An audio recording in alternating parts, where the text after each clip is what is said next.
ଚୌକାଟର ଏହି ସଂସ୍କରଣର ବିଶେଷ କବିତା ପୃଷ୍ଠାରେ ଉତ୍କଳ ଗୌରବ ମଧୁସୂଦନ ଦାସ ବିରଚିତ ଏଭଳି ଏକ କାଳଜୟୀ ଓ ଲୋକମୁଖର କବିତା ଯାହା ଥରକୁ ଥର ଚକା ମାଡ଼ି ବସେ ଓଡ଼ିଆର ପ୍ରାଣରେ। ତାର ଗୌରବ ଗାଥା, ତାର ଅସ୍ମିତା, ତାର ପରମ୍ପରା ଓ ଐତିହ୍ୟକୁ ପୁନଃ ଜାଗ୍ରତ କରାଇବାକୁ।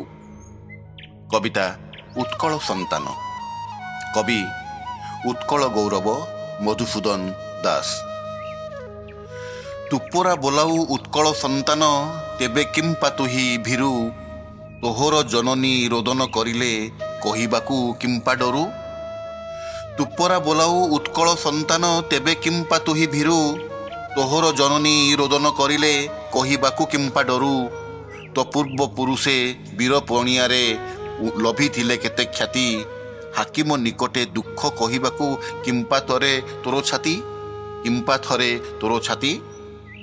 ତ ପୂର୍ବ ପୁରୁଷେ ଜୟ କରିଥିଲେ ଗଙ୍ଗାଠାରୁ ଗୋଦାବରୀ, ତାଙ୍କର ଔରସେ ଜନ୍ମ ହୋଇ ତୁହି କେଉଁ ଗୁଣେ ତାଙ୍କୁ ସରି।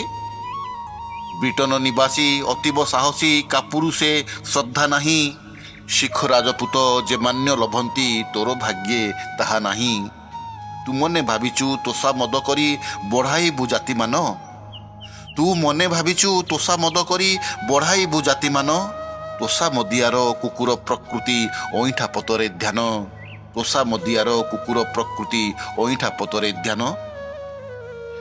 ତୋଷା ମଦକାରୀ କ୍ଷିପ୍ତ ଶ୍ୱାନ ପରି ସହଜେ ଚିହ୍ନା ନ ଯାଏ, ଭୃତ୍ୟ ଭାବ ଧରି ଗୋଡ଼ ଚାଟୁ ଚାଟୁ ବିଷ ଲେପି ଦେଇଥାଏ। ତୋଷା ମଦ ଅଟେ ଅନ୍ଧାର ଗୋହିରୀ, ସ୍ୱାର୍ଥ ତହିଁ ଲୁଚି ବସେ, ସରଳ ପଥିକ ବାଟରେ ଭେଟିଲେ ଅଜାଣତେ ତାକୁ ନାଶେ। ଜାତିର ଉନ୍ନତି ହେବ କିରେ ଭାଇ ସ୍ୱାର୍ଥକୁ ଜଗତମଣି, ଜାତିର ଉନ୍ନତି ହେବ କିରେ ଭାଇ ସ୍ୱାର୍ଥକୁ ଜଗତମଣି। ଗୋଦର ଗୋଡ଼ରେ ମାଉଁସ ଲାଗିଲେ ଦେହର କି ଶୁଭଗଣି। ଜାତିର ଉନ୍ନତି ସେ କାହୁଁ କରିବ ସ୍ୱାର୍ଥେ ଯାର ବ୍ୟସ୍ତ ମନ, ଶାଗୁଣା ବିଲୁଆ ଚିକିତ୍ସକ ହେଲେ ଶବକି ପାଇବ ପ୍ରାଣ। ଜାତି ନନ୍ଦୀ ଘୋଷ ଚଳିବ କି ଭାଇ ସ୍ୱାର୍ଥକୁ ସାରଥି କଲେ, ଟାଣେ କିରେ ଗାଡ଼ି ଦାନାର ତୋବଡ଼ା ଘୋଡ଼ା ମୁହେଁ ବନ୍ଧା ଥିଲେ।